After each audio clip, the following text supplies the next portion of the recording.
Hello everyone. Hello. I'm Toni. And I'm Tali. And we are the Lazy Book Lovers.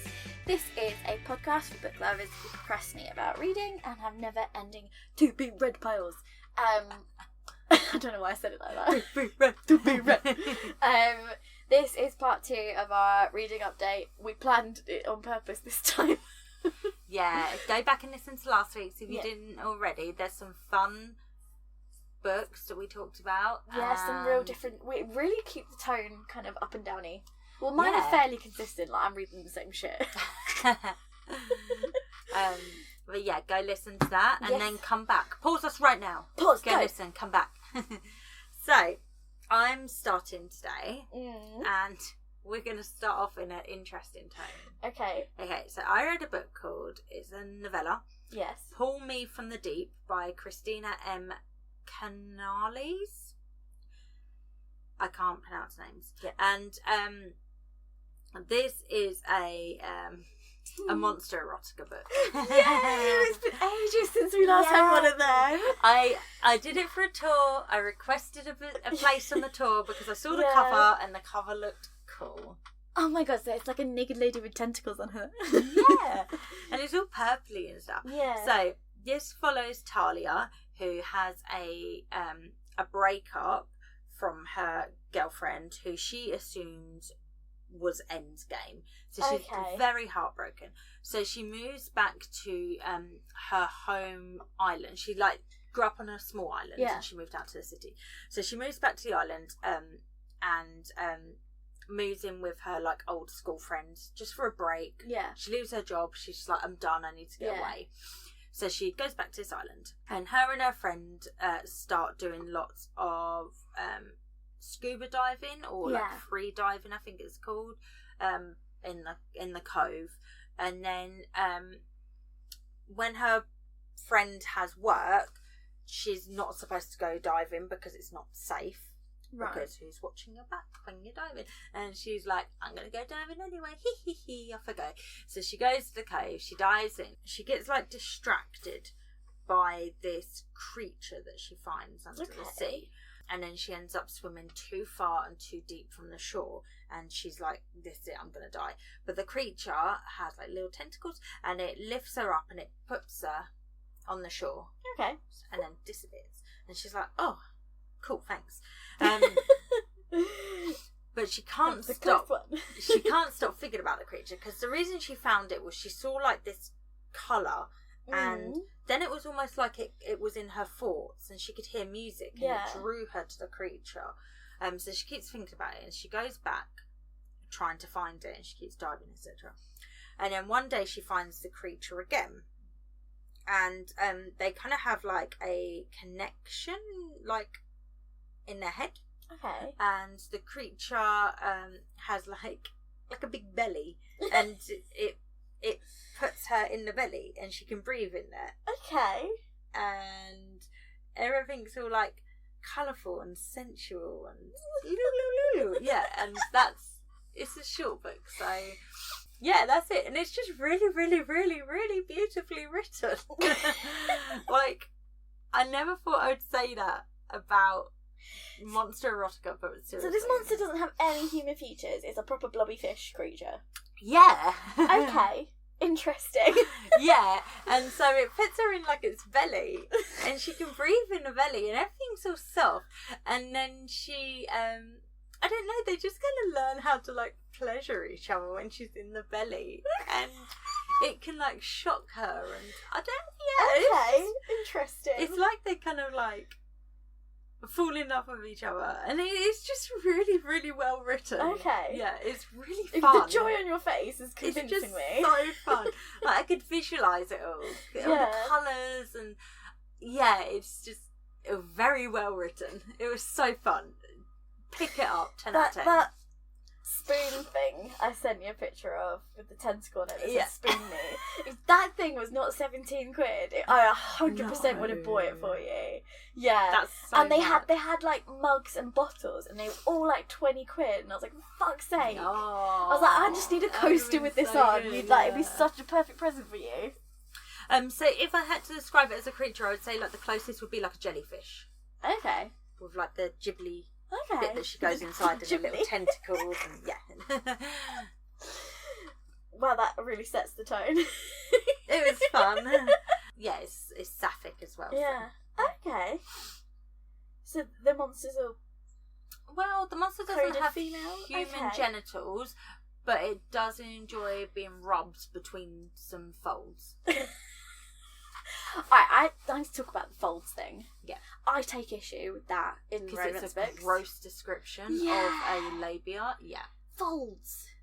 Fold. Especially Not when it's fucking the origami. male narration, but it's written by a female author and it's like, I touched her soft folds. Sorry. Yeah. What are you doing? No. No. Or moist folds, one book had. I had to do a parenting course. Well, I didn't have to, but I took part in a parenting course as part of helping my son's diagnosis for ADHD. I have to prove I'm not a shit parent, and it is ADHD. That's fucking ridiculous. And we had a session on sex and like keeping your children safe from grooming and blah blah blah blah blah. And we had to because it's aimed at parents of children of all ages from birth to teenagers basically, and we had to write down on this whiteboard all the names we could think of for a vulva and for a penis. And what was that supposed to teach you? There was a reason. Okay. And the woman running it was like, every time we do this session I learn a new word. So we had to do it for vulva, although they wrote vagina, penis, a sex, masturbation, elbow, and ankle. Is it elbow and ankle? Elbow and knee? Yeah. Okay. And we had to write down as many slang words as we could think of for all those things. And it was to show that there's loads for the things that we find uncomfortable to talk about. Yeah. Nothing for like elbow, etc. So they were saying like, there's loads of slang words because people were uncomfortable talking about it, and then children aren't taught the correct words for it, which is how they get groomed. Yes, well, not how, but it is a contributing factor. Yeah.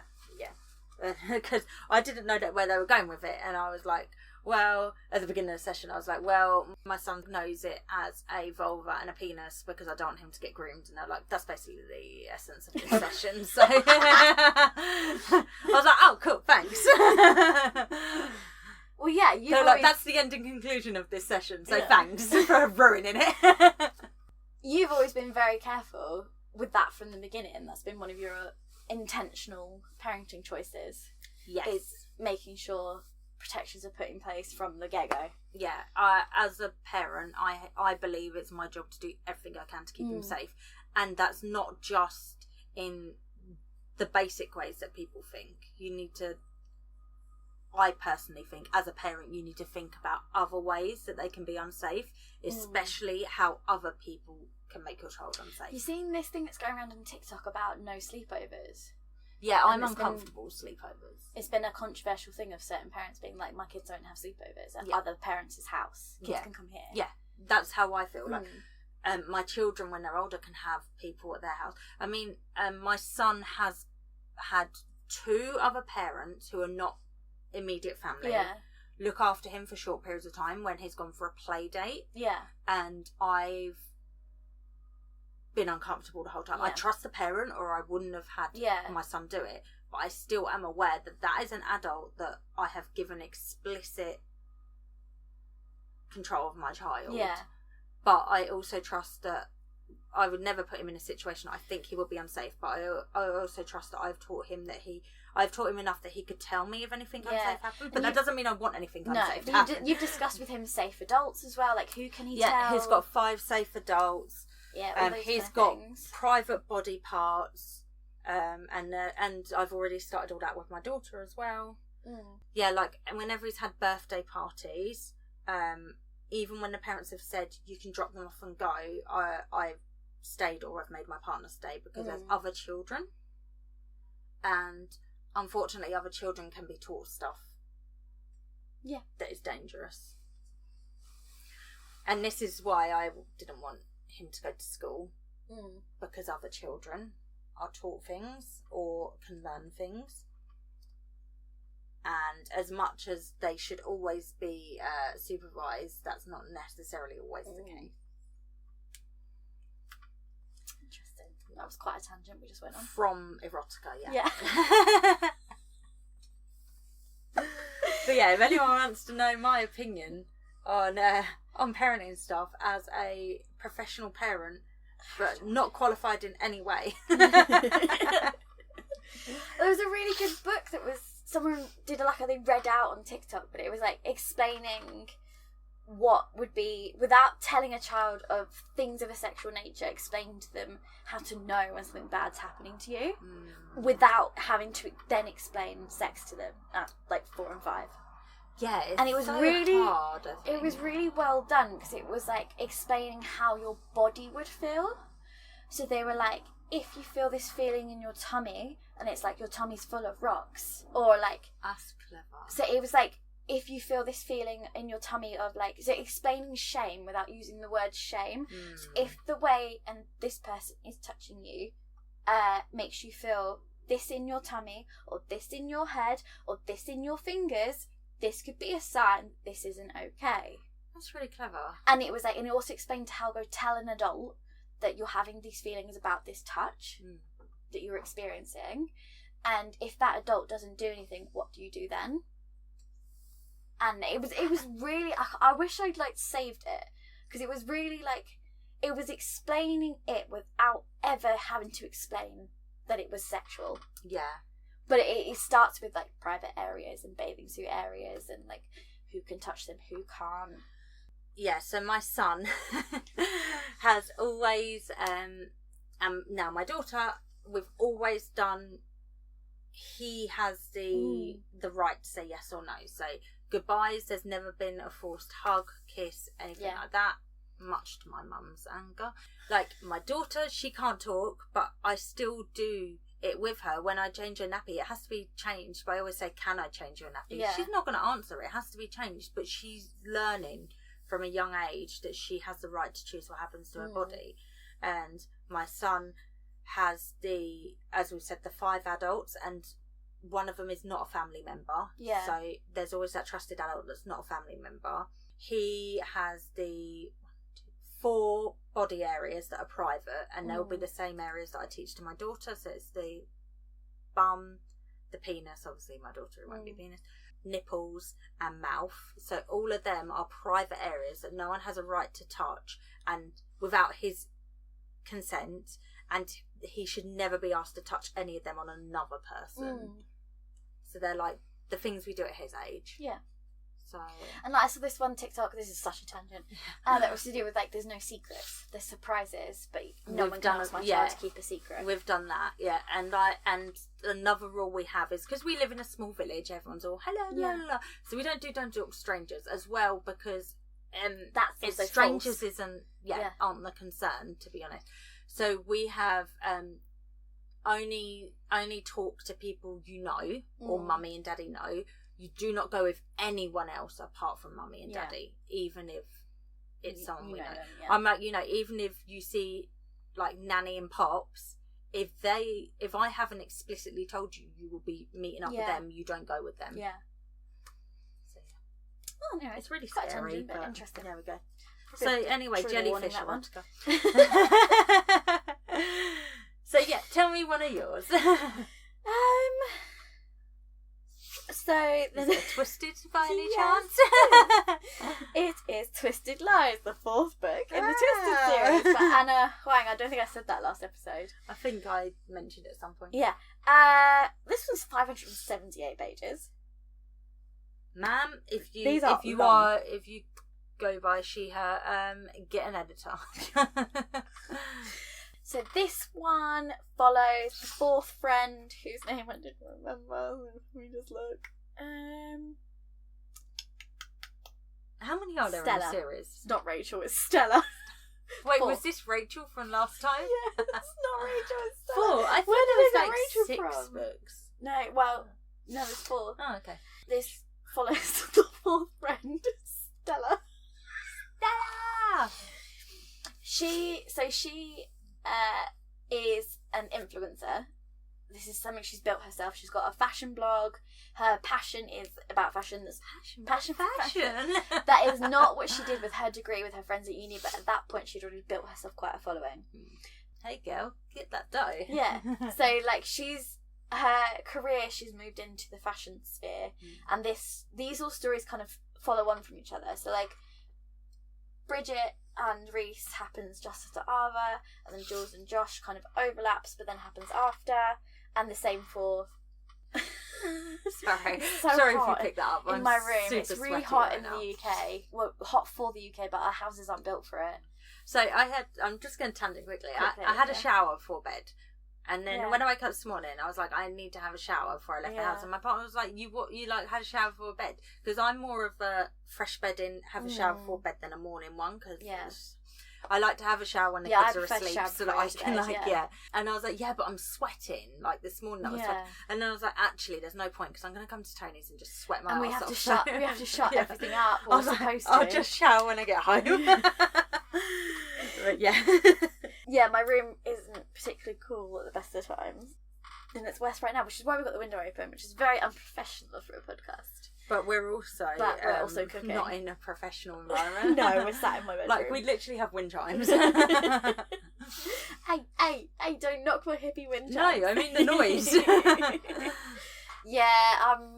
I collected a wind chime everywhere I went when I was travelling. So now I have a whole bunch of wind chimes and sun catchers. I really like that little bow one. Okay, let's stop tangenting. Yeah. It's sweaty is where we're going with this. So that's why you're going to hear background noise. We're terrible people. Yeah. Enjoy. Deal with it. Please leave us a review. You guys went through like 3 months of having a baby on the podcast. You could deal with the sound of a plane. With a baby with a lot of opinions. Yeah, she gets upset she can't share them anymore, she shares them on voice notes, so that's okay. As soon as I start a voice note, one or both of my children has to talk. I love it, because then it would just be like 30 seconds of like you just talking to the child, and I just kind of sit there like waiting, and then sometimes, or you'll be like, I'll come back, and it's been 2 hours, and I'm like, is she coming back? Or... Sometimes I don't even prompt you to be like, are you going to finish that sentence? I just leave it. Do I come back whenever I say I will? There's been times where it takes you days, but you but always I do come back. In the end. It's usually when you've gone to message me about something else and realised. Oh, shit. So, Rachel Stella. In the previous book, she used to live with Jules before Jules goes on to live with her love interest. And they got an apartment together. It's through the bodyguard from the second book. It's through his boss, who owns a security company. He also owns real estate. Of course. And they're like desperate. In this economy, yeah, please. They're basically desperately trying to find an apartment that they can afford. And then they get put in touch with this guy Christian, who owns a bunch of buildings. And they go to one of his really nice buildings. 100% can't afford this. And he just like suspiciously is just like, well, what can you afford? And they give him their budget, and he's like, done. And it's like a third of the rent. Why were they even looking at an apartment that's that? Well, they didn't realise how high rise and fancy the apartments. Okay. So Reese is just like, I know a guy in real estate. I'll see if he's got a place for you. And then this guy gets in touch. Look at it. Okay. And then they turn up. They were like, this is our budget, but we'll just look at stuff higher. No, like they just turn up and they're like, oh fuck, we really can't afford this. And they go through the motions being shown around, and just it's like a really nice place. And they're like, oh, I can't afford this. And then they happen to bump into Christian, the guy who owns it, and he's like, fuck it, what can you afford? And he's also the whole time staring very intently at Stella. Not in a creepy stalker way, of course. And then later, I know where you live now. Later, when Jules finds her love interest, Stella then is like, I really can't afford to rent this on my own. He's like, well, what can you afford? And then he drops her rent again, in exchange for her looking after his houseplants. Oh, I was going to say in exchange for sex. No. Okay. No, and he's like, because he's very like, I'm a businessman, he even makes her sign a contract to that fact that she has to keep water his houseplants and in exchange for this rent. And there's also terms in that they're saying that they cannot have a sexual relationship. Right. He writes it into the terms. So he's like, to make her feel safe. Okay. He's saying this is not a sexual exchange of favours. Okay, but if a man was if a man had to make a contract saying, I will not have sex with you, suspicious, I admit. This is imagine you're just having a conversation and he's like, oh, do you want to Do you want a chocolate bar? You don't have to have sex with me. Let me just sign this contract to that fact. So this is. I guess it makes sense in the context of the book. Yeah, I don't know. This is the one I liked. I still enjoyed it. I liked it the least out of the 4. Because there's a lot of this where Christian's just kind of an arsehole. The 3rd act, miscommunication, is just so, like, painstakingly. What's the age difference? 10 years. Yeah, I don't like him. Dear, 10 years. 10 years and he makes her sign a no sex contract. No thanks. Yeah. But she feels the same supposedly magnetic attraction to him. So it's reciprocated. So he's staring at her tits and she's staring at him as well. Yeah, yeah. So I was the one that turned it into staring at tits. Yeah. So, but she's like, I'm not doing that. I'm not interested in a relationship. I'm so busy. She works for a horrible fashion magazine that like just treats her like shit because they do. And then she's also doing her influencer stuff, which is slowly taking off, but it's kind of plateaued. And then she's up for a really big deal with a brand that she loves. But really, her follower count isn't that impressive. And her advisor guy, so she has like an advisor social media guy that she uses. And so he's like, if you got into a relationship, that would like boost your numbers. And she's like, well, that's a lie. I don't like lying to my followers. It's all about being authentic. She only represents brands that she believes in, that she thinks are like eco-friendly and all this kind of shit. Eco queen. Yeah. Yeah, she tries. She tries to be an ethical influencer. But she's desperate to get this deal. She also pays for the care of her ex-nanny because her family's wealthy. But then when the nanny aged out, the kids aged out, been taking care of the nanny, they just ditched her. Oh, yeah, that sounds about right for a wealthy family. So and this nanny's now got dementia. And nanny actually raised her. Yeah. So she chooses to pay for her care and the best living facility she can. So she's like desperate between the rent for this flat she never intended to live in alone, to like caring for this person / living in DC. So she's like, shit, okay, so I need this deal. It's a 6-figure deal with this brand, and it's her dream brand. What brand is it? It's a made-up brand, I think, for this. But what is it like? Like high-end fashion. Oh, yes, she's a fashion. Yeah, sorry. yeah. I was thinking, like, what? Yeah, so it's like a 6-figure deal with this high-end fashion. Okay. It would involve her being, like, almost a model for them, as well as a spokesperson on her own social media. Like, okay. Yeah. I mean, yeah, I'd sell out for that. Yeah. And then she's like, it's just going to change my life if I can get this, because this will lead to more opportunities and bigger deals. Like, This is the way I can make this an actual thing I can do for a living. This creates conflicts with her horrible fashion job, who expects her to be available on the phone at all the times, and she ends up losing her job. And her family are very type A about success. Every time she has dinner with them once a month, they have to talk about what they've succeeded in that month. Oh, and I guess they're annoyed because she's not doing what she did her degree in or whatever. No, they think she's wasting her life. Yeah, of course. And they don't really appreciate what she does and how successful she is as an influencer. Yeah, I mean, even now, people still don't understand how much work goes into it. But she's like, this is what I need to make this full time. So instead of going to get another job, she chooses to live for her other brand deals while she waits to get this big brand deal. And she's desperate. And then so she kind of comes to Christian with like a proposal of like, he needs someone to be arm candy at events he goes to, and he's like, which I guess he just mentioned at some point. Yeah, he basically finds out that she's struggling for money, and he's like, you can be my escort, no sex. Yeah, again, they write another little contract. They write another little contract. All of this tells me he wants to have sex with her. Well, yeah, you find out he knew who she was. We find it out. His weird obsession of pulling her pigtails at school. Like the reason he let her have cheap rent and all that is to do with he has a bit of a fixation on her. So he's a stalker. Kind of. It's like I have to. This is where I'm like. This is one of the ones I can't really stand behind necessarily. Because it's like borderline. Okay, so Stella actually has an actual stalker. Oh. From her, she's very careful about her safety with her influencer stuff. Like, she never posts a picture while she's at the location. She waits 3 hours. Which is what everyone should do. Especially when you're on holiday. Yeah, don't tag Never tell people you're on holiday. Yeah. Yeah. If you do, like, the locksmiths will shout at you. I live with one. She's already quite careful, but she ends up with a stalker anyway, and he just kind of disappears a few years ago. And then, around the time where she's helping Christian out with his plants, he reappears and starts leaving her threatening letters. He finds her having a panic attack after receiving one of these letters, and he's like, well, I work in security, like, why didn't you ask for my help? And she's like, well, why? I can't afford you. Do that? Yeah. She's like, I can't afford you. And he's like, it's for free, you're a terrified woman, like, I'm not gonna just leave you. And he's like, I am human. But then he's spending like quite expensive resources to help her. I don't want to burn you. Yeah, well, he has this whole... He worked with Reese in the armies, this whole backstory of, like, he doesn't like you didn't women. tell me he was a military person. I knew I didn't like him. Yeah. So he's got this whole backstory of working with Reese, and, like, he doesn't... And then his own tragic TM backstory, which means he doesn't like... The whole reason he's protecting Stella is he doesn't like women who are put in these awful situations because of his tragic backstory TM.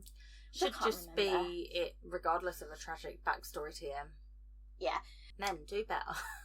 So, yeah, in the process of trying to help Stella with her stalker, the stalker escalates, starts breaking into her house, which he's never done before, considering he's, like, a security, like, mogul, and also a real estate mogul. The fact one of his buildings gets broken into is, like, a point of pride for him. That's like, wait, you're failing, dude. Yeah.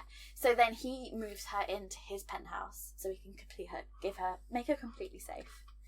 And, like, his penthouse is, like, serial killer, clean and, like, pristine and, like, no homely touches. And then all of a sudden it's full of another person. This is very controlling though, this situation he's creating. Like, she is very reliant on him for everything at this point. Yeah. Money, somewhere to live, she has some safety, pretty severe anxiety issues, but she's desperate. She's aware, like, there's an imbalance here, which is why she's always insists that, like, okay, like, you'll give me cheap rent but I'll water plants. Like she insists he has to get something out of these deals. So, like, when he's like, I'll help you with your stalker, I'll help you with being your fake boyfriend as long as you don't put my face on the internet. So it's lots of, like, his silhouette. Holding hands and stuff, Yeah. He's like, I'll be your fake boyfriend, but it's, like, quid pro quo. She's like, you have to get something out of it. So, like, that's her insisting that he gets something out of it, so it's not totally imbalanced, but kind of is. Yeah. Of all the books you've described, this one I don't think I like. Yeah, and then she has pretty severe anxiety and she starts to rely on him for quite a bit to help with that. And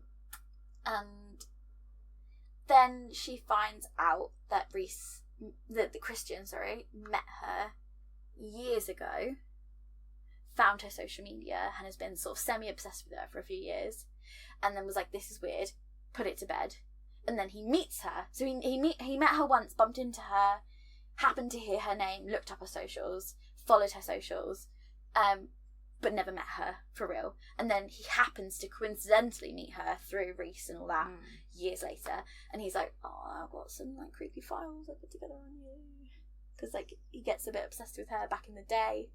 Because he bumps into her on a really shit day in his life, and basically she becomes this, like, golden thing of, like, goodness in his head. Okay, but if this happened, like, how far before? Like, years before, 5 or 6 years before. Okay, so she was, like, early 20s then, and he was... early 30s. That's gross. Yeah. And so he has files on her that he's kept, he's not thrown away, and Stella obviously finds them. And then does she think he's the stalker? Yeah, and then it's the whole thing with the stalker, and she feels really betrayed. She's like, how unsafe the stalker made me feel, and then you kept these files and you've got on me. And you were a stalker as well. Yeah, and basically the stalker's behaviour escalates, and Christian swoops in and saves the day, and that's how she ends up forgiving him. That sounds like a shit book. So look, the rest sounded at least the rest were really good, but this one didn't hit it for me. Like, all the stuff with Christian and, like, It sounds like she was just running out of ideas at this point. Yeah. And I think some of the BDSM consent chat in this one hasn't been as well done as some of the other books as well. Like, it just wasn't for me. The power dynamic was just off. Wouldn't reread. The other ones, the power dynamic was never too imbalanced. Yeah. But I think by having such, like, a shy, anxious character... Because the other ones, they're quite feisty. They're survivors. Whereas Stella is, but in a quiet way. And I think having that makes the power imbalance wrong. Yeah, because because the guy is very... Like, he helps her stand up to her family. Yeah. And that, yeah. Yeah, the guys. No. Just a guy, just hit him with the car. Right. He's just a guy. Hit him with your car. I love the her. TikToks to that sound. Yeah, I love her so much. Right. The Snows of Nissa, which is the first in the Forgotten Kingdom Chronicles. You will enjoy this. Oh, it's got Chronicles in the name. Yeah. So I read this for a tour. It was Okay, this is going to sound negative, but it's not negative. Okay. I did not expect this to be so fun. Like, I did not expect to enjoy it as much as I did. I like books like that surprise you. It really did, and it also really surprised me because it was very smutty, and I don't remember seeing anywhere that it said it would be smutty when I signed up for it. On Storygraph it does say explicit sexual scenes. Yeah, so this is a fantasy, obviously, with a name like that. Fantasy, it's a fantasy romance. I will just read what it says. Yeah, go on. So, an epic tale of gods, myths and forbidden romance, filled with intrigue and betrayal. It's perfect for fans of Amanda Bouchon, SR4, who I don't know, and Carissa Broadbent, who is on my radar. She did that Serpents of Fawns and you know, the one that's going round everywhere. An exiled god, a mortal warrior, an eons-long curse. After a terrible war that left the continent decimated, the ancient three kingdoms are finally at peace. However, trouble is brewing in the land of the infamous Tyrosian army. The princess of a mighty empire goes missing. Duna Damaris is appointed the task of retrieving her. When an imposing figure unexpectedly enters her life, she is thrown into a violent chaos of intrigue, lust, and forbidden truths. He is a legendary general, a lethal weapon of the mortal armies of Tyros. No one dares to challenge him, not even the gods themselves. But when he comes face to face with the Legion's deadliest warrior, his life is turned upside down. So, the princess and the general, whose name I can't remember, it's like Kaphos or something like that. It's not in the fantasy man name. Yeah, it definitely begins with a CA. I think it's Kaphos.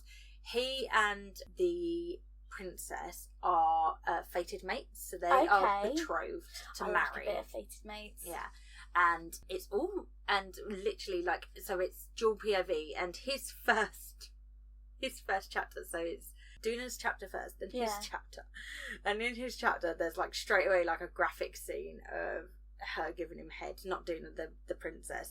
So it starts, so straight away I'm like, oh, it's that kind of book. I was not it's fine, but I didn't expect. And they are like fated mates. He is a I don't know if it's ever specifically said, but he is like he is from another realm, and I gathered that he is a god or immortal and has left that realm. There's some sort of prophecy. He goes into this realm and there's some sort of prophecy, and then he comes back out, and there's something to do with his brother. I think his brother took the throne from him. It's kind of what I've gathered. So I'm guessing this is going to be explored in further books. But yeah, so he has a mate, which is this princess. And then there's Duna, who is like the deadliest warrior, and she is somehow like also every single male that meets her just wants to bone her, and and then there's like a prince from another nation who's obsessed with her and just has to have her, and she's just like ha ha ha ha. And then, no, fuck off. And then so the princess goes missing, so she ends up helping the general try and find his fated mate. But also the minute these two lock eyes, there's like some sort of shocking woo. And then like so the whole book they're just fighting their lust for each other, and he's like, I can't, I'm betrothed, and she's like, he's betrothed, I can't go near him. And then there's like a night when they're in a rooms together at this palace of the prince that's obsessed with her, and they have a connecting door, and he hears a noise and he's like, oh, she's in danger, and he goes in and she's not, she's just naked masturbating, and he's like, oh, and then she's like, come and watch, big boy. It's not, she doesn't say that, I don't think, but yeah. And then like he watches and she goes to touch him and he's like, you can't touch me because I'm betrothed, so they just mutually masturbate, and it's just really fun. It's just fun. Okay. Yeah, it ends on like a cliffhanger in terms of like the political intrigue of it. It does sound like one for me. It's really, really fun. It was So much more fun than I thought. So this works. By the way, future me, please go put that on a list somewhere. Yeah. Because genuinely, when I was listening to the edit of one of our other ones the other week, I was like, I need to put that on my list. Future me, do it. And then as I was listening, I was like, oh fuck, I didn't do that. What book was it? Do you remember? Appeal. When you said the yeah. audio would be good, so I was like, put that in your audio wish list. And then when I was listening to the edit before we were publishing, I was like, I need to do that. So it's down on my wish list. This works as a system. Yeah. Future Tony, pick this up. Yeah.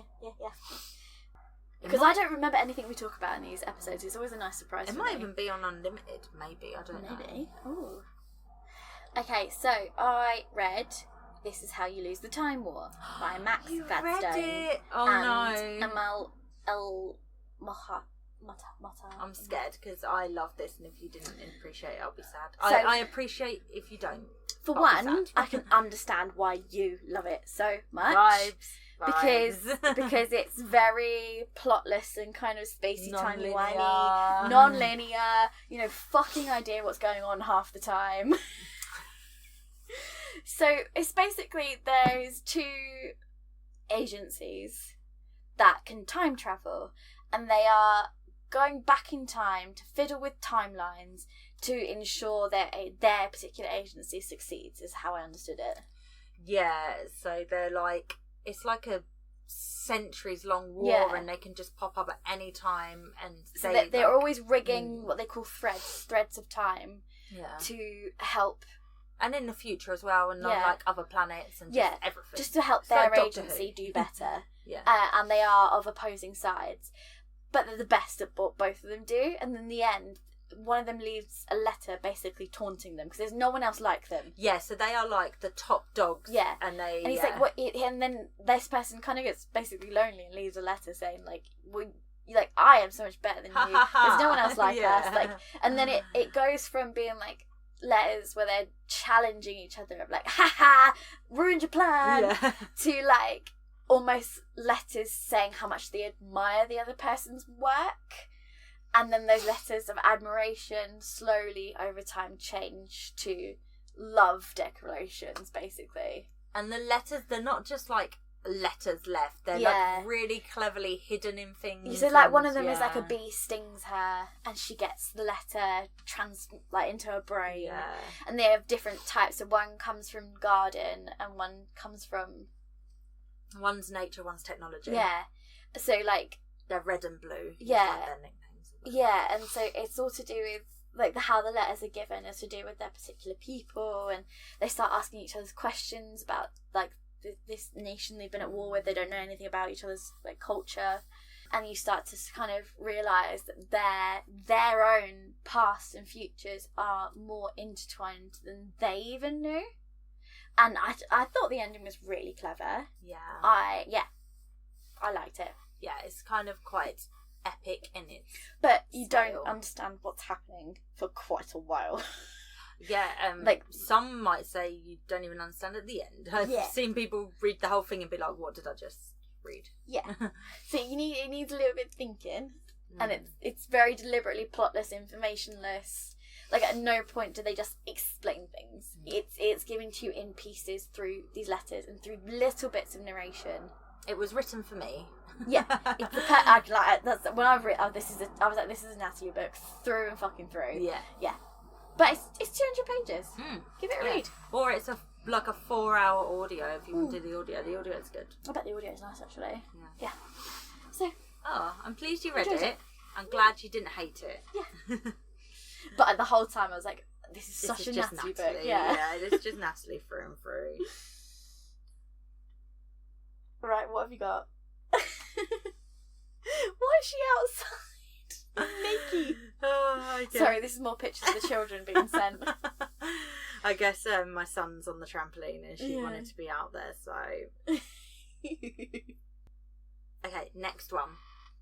No, that's fine. I was like, speaking of the appeal, I read her second book. And I've got her third book ready to go. Okay. So the second one's called The Twyford Code by Janice Hallett. So they're not related. Okay. This one, they're just Love her. So this one follows a gentleman called Stephen Smith, who I'll read this little bit and then I'll explain it more. So 40 years ago, Stephen Smith found a copy of a famous children's book by disgraced author Edith Twyford. Its margins full of strange markings and annotations. Wanting to know more, he took it to his English teacher, Miss Isles, not realising the chain of events that he was setting in motion. Miss Isles became convinced that the book was the key to solving a puzzle, and that a message in secret code ran through all of Twyford's novels. Then Miss Isles disappeared on a class field trip, and Stephen's memory won't allow him to remember what happened. Now out of prison after a long stretch, Stephen decides to investigate the mystery that has haunted him for decades. Was Miss Isles murdered? Was she deluded? Or was she right about the code? And is it still in use today? So Stephen has just come out of prison. He finds out, or he found out before, when he was in prison, I think, that he had a son he never knew about. Right. When he gets out of prison, he meets up with his son for the first time, and his son is like, I don't really want anything to do with you because I'm like in my 40s. I have a life. I have a man that's been my dad. I've got children of my own. I don't really know how to feel about you. Yeah. No. But he does give his dad, Stephen, his old phone so that they can perhaps keep in contact. Now, Stephen is dyslexic. He's from a rough childhood, which you learn about. He's dyslexic, which is why he went to this. He had this Miss Isles was like the remedial English teacher. So he decides he's going to investigate what happened because he's lost a lot of memories for what happened. He just remembers the Twyford code. He remembers his teacher being obsessed with it, saying there was puzzles and like secret codes in it, and he remembered they all went on a school field trip with the remedial English class, and Miss Isles went missing and they just never saw her again. He decides he's going to investigate it. He can't write it down because he's dyslexic, so he does everything as voice notes on his phone. Oh, that's clever. So this one is great as an audio as well. He does it all as voice notes on his phone to his son. So he explains. That's really clever. It's really, really good premise. And it's really, really good because it's like this investigation. He's trying to investigate it without understanding technology, understanding anything. He can't read. He starts like trying to rope in the people he can get in contact with from the remedial class, and then a local librarian starts helping him out to be kind.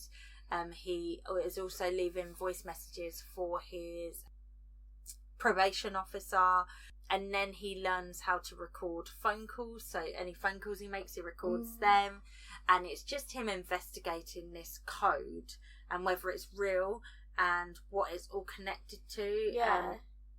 And he starts to believe that, or it kind of takes him in the direction to believe that maybe the code is wrapped up with like World War II Nazi codes. So brilliant audiobook. 100% do this one as an audiobook. It's great. Yeah, it was just really, really fun. It was so good. I think Janice Hallett, I've got one more, her recent book that came out this year, I've got that as well at home. And then I've done all her books, and I think she's just going to be an auto. Yeah, she sounds like someone who's thought about how it would come across in different mediums as well. Yeah. So that how it could be a good audio as well as a good written. Yeah, definitely. It's very clever. And they've all got like a good kind of element to them. So the most recent one is called The Mysterious Case of the Alperton Angels. And this one is about someone investigating a true crime that happened, like a cult that happened, and someone's investigating it and writing a book about it now. So yeah, they're all just like multiple timelines and perfect. Love it. Yes. Right. Do it. This is probably quite a quick one. Loath to Love You, the Steminist Novels 1-3 by Ali Hazelwood. These are all little short novellas. They're really, really short. They don't fuck around too much. Like, they all fall in love quite quickly. Is this the one that's like, it's got the Antarctic people and yeah. So it's 3 friends. It follows like through the friendship group.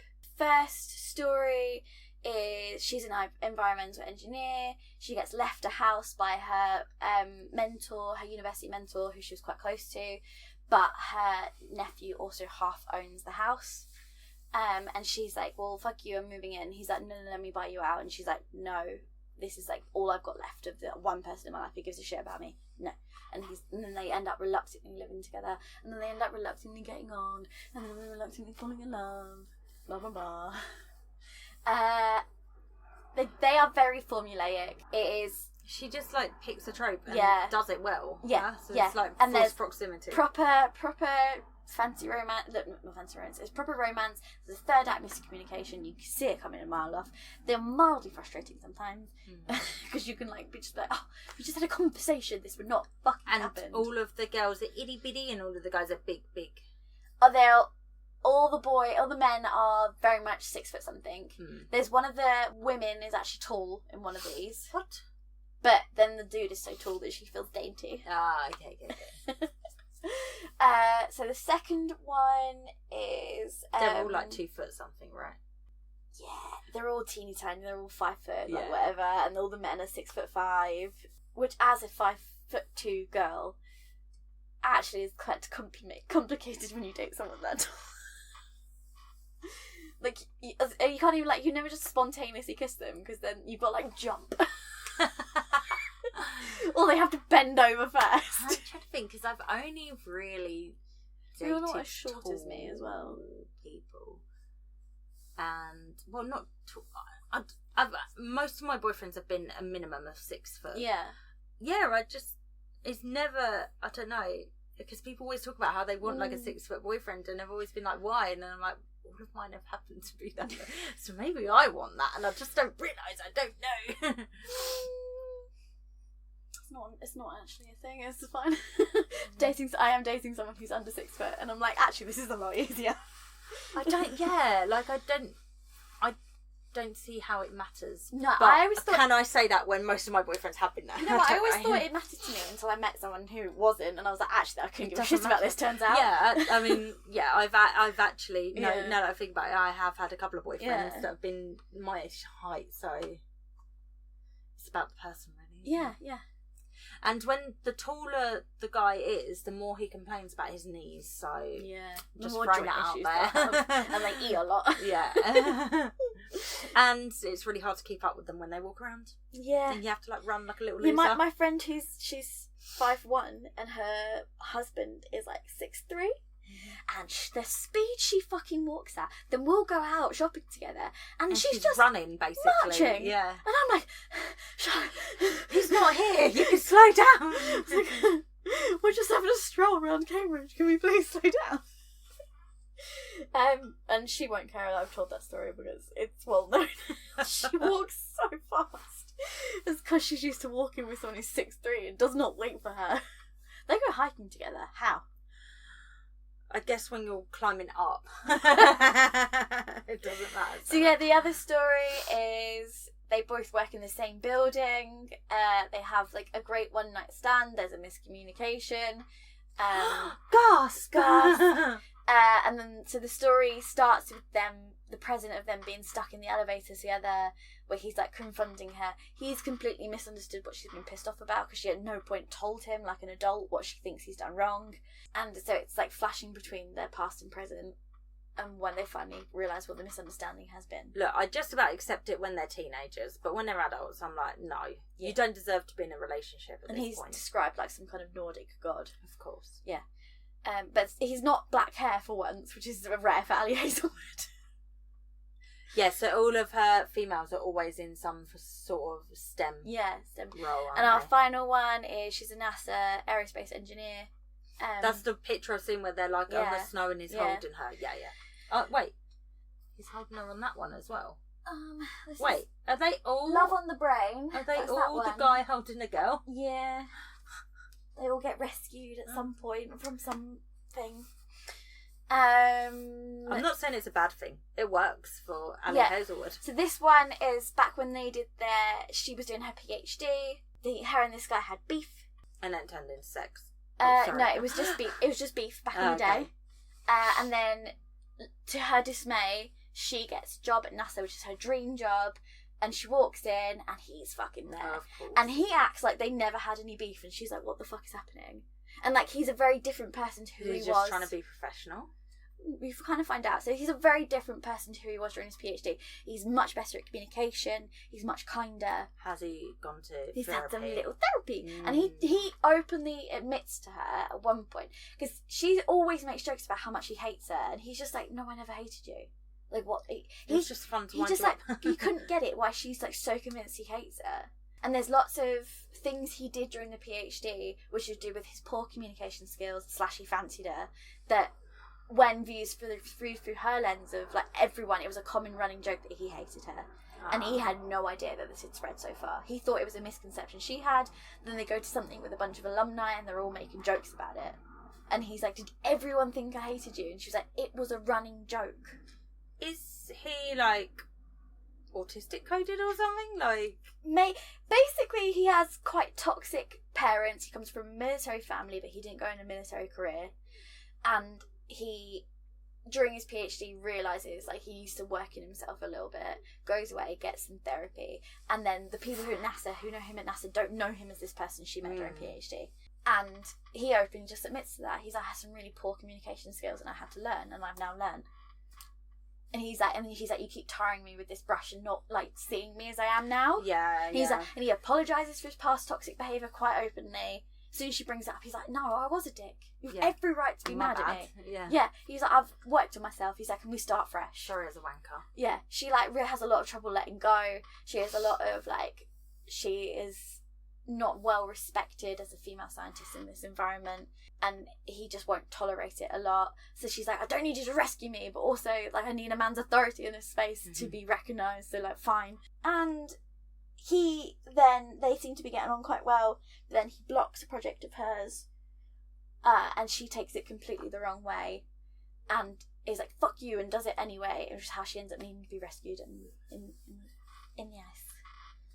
And it flashes forward to when she's stuck to like their past. They're cute little novels, you know.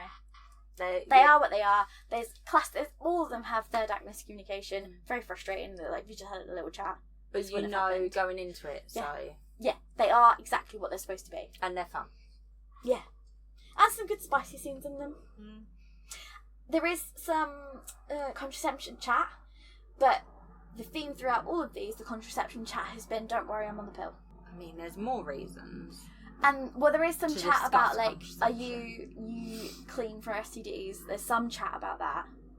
Mostly after the fact. In the moment, it's like, I'm on the pill, it's cool. And then afterwards, they're like, wait, are you good? I'm good, are you good? So, that is... I'm like, if you're going to do contraception chat, why half-ass it? I wish that would be more, like, in more books. Like, just the grown-up chats that might not seem sexy, but they are sexy. And then just being like, oh yeah, I'm on the pill, it's completely fine. Like, that's not is sexy. necessarily true as well. Like, I don't know, I think it would be nice if some of the spicy scenes in these books represented something more than, like, just being okay with things being... There doesn't always have to be a scene about cum. Like... Yeah. And there's, like, lots of moments... Especially if you're not going to do an awkward clean-up at the end. Yeah. There's lots of moments where they openly talk about, do you want to do it inside me? And he's like, yeah. Yeah. He's like, there's a manly growl of approval, and it's all this kind of stuff. And it's like, but not everyone has sex like that. Yeah. Well, we know how Ali Hazelwood has sex. Wait, is she... All of her characters are American as well. Like... Do you know how hard abortion is? Yeah. What are you talking about? We're not going to do a political round. Okay, right. We don't have time for that. This one will be quick. Actually, my next two will be quick. Okay. So, I read the first volume of Death Note, which is a manga that I've been intending to read for a while. I read the first volume. It was great. Do you know anything about Death Note? Have you ever seen the film or the TV show? No. Okay, so Death Note follows a high schooler called Light Yamagi, and he finds a Death Note, which is a notebook that's been dropped by a Shinigami god, death god. So any human who they write in that notebook dies. Right. And he is bored, so he leaves it in the human world for a human to pick up to see what will happen. Okay. And Light is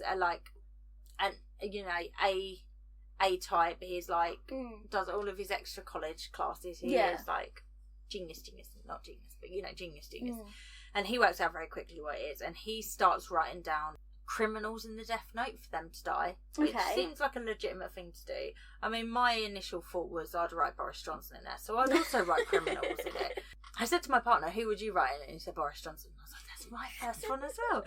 So yeah, but the problem is he context. Boris Johnson's a politician in the UK. He's done some really fucked up things and was a prime minister. And he's like our version of Trump, I guess. Knockoff shit Trump. Yeah, with the same knockoff shit hair. Who is hopefully facing jail time, hopefully soon. Probably will get away with it. But the problem is he kills off far too many criminals, and then someone's like, suspicious. Why did 37 criminals die of a heart attack last night? What is going on? And it's like the world over. And so then there's a guy called L who gets brought in to try and investigate it, and it's just basically about L and Light, why they have to have similar names. I don't know. Trying to outsmart each other. Okay. It's fun. Okay. I've watched the first couple of episodes of the show, and then I decided I wanted to read the manga first. You know, the characters are drawn hotly. That's all we need to know.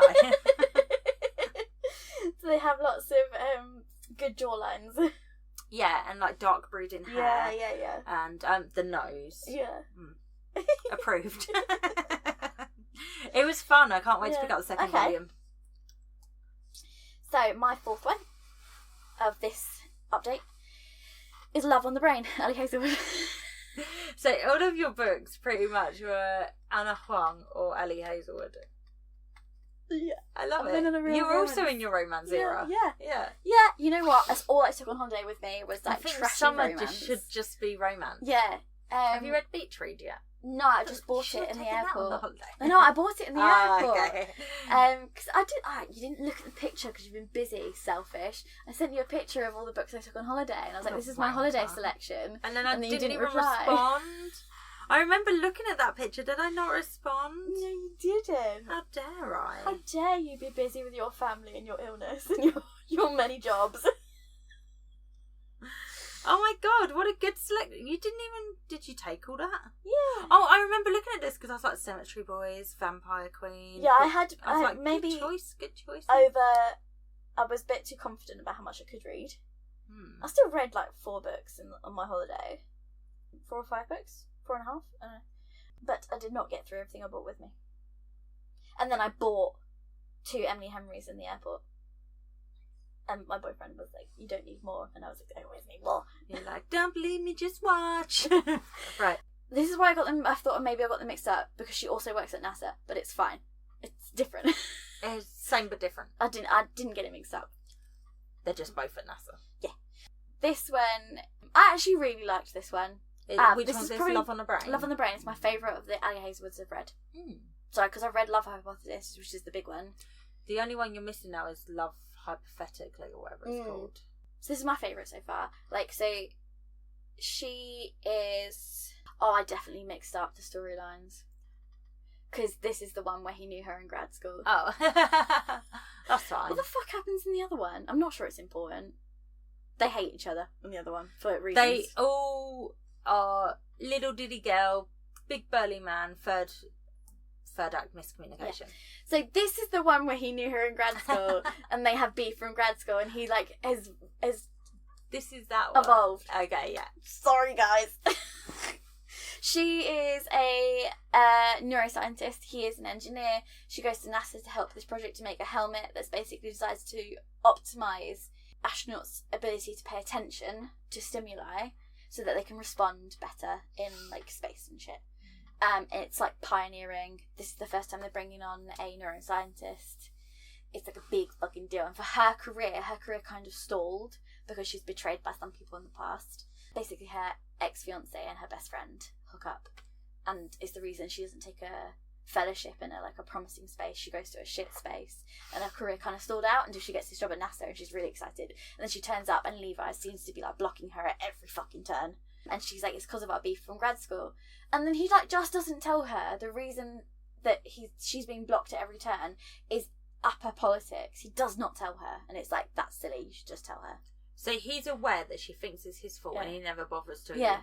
Until she basically... Well, that sounds like he deserves to be hated. Yeah, she basically walks in one day, she's tried to be professional about it, and then one day she walks in and she screams at him.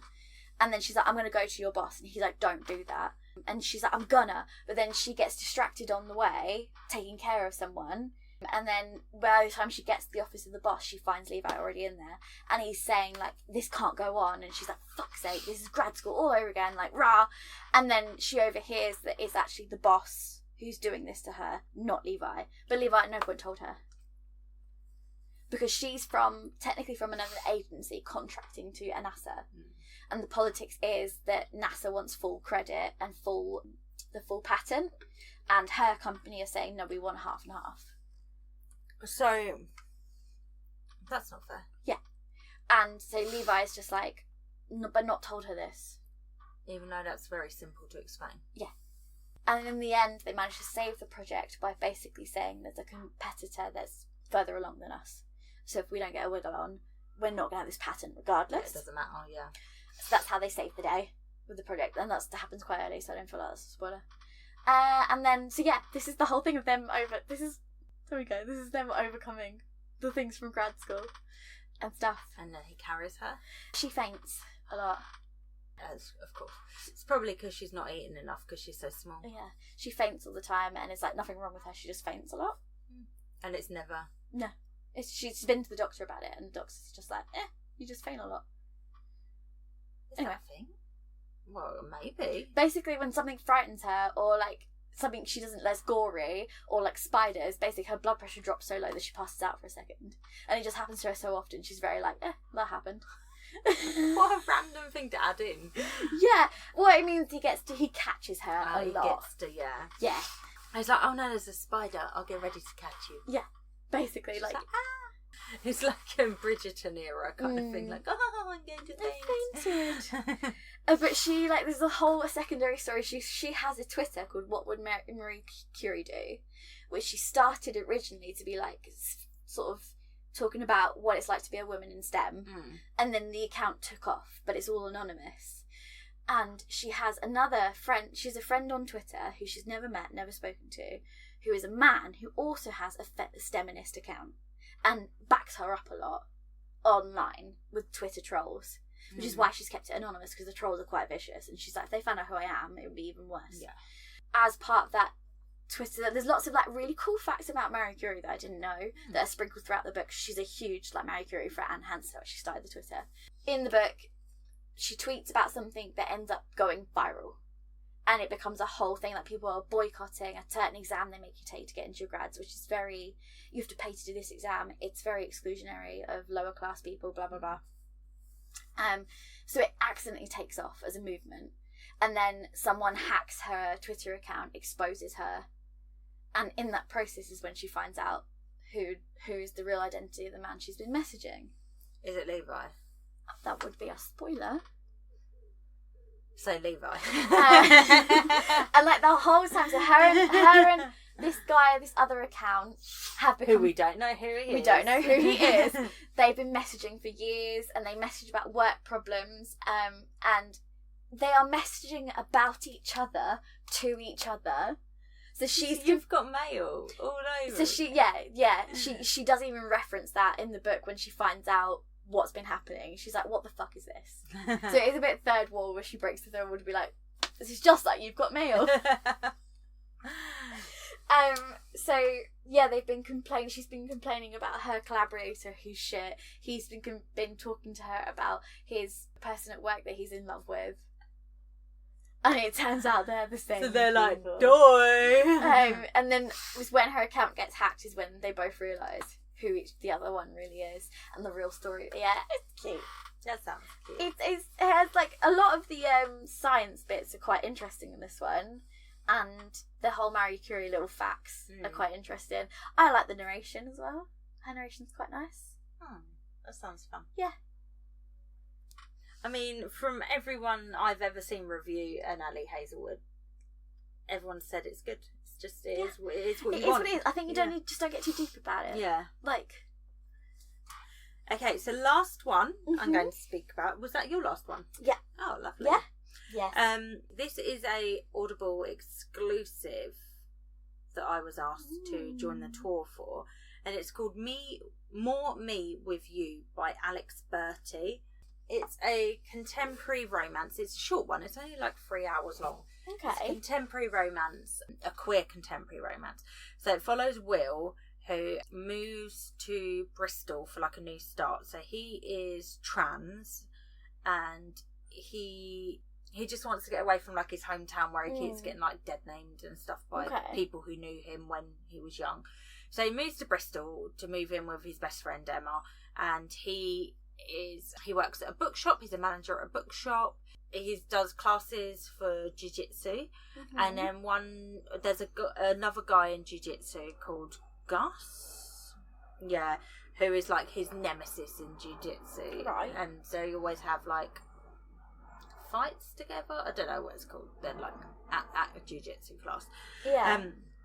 One day Will goes to work and the manager's like, by the way, I got a new person in to be a co-manager. Like that would just happen. But anyway, and the co-manager person is Gus. Of course obviously. It is. And so it's all from Will's point of view, and he hates Gus, but he finds him very attractive.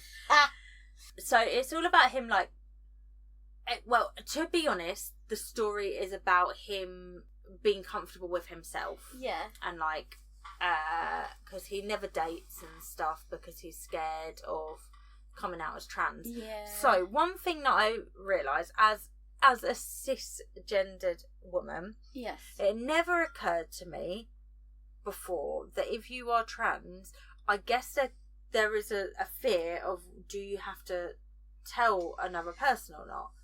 And that never occurred to me that would be something that someone who is trans has to grapple the only with. reason I kind of know about it, it's maybe not a good example, IC Crowd.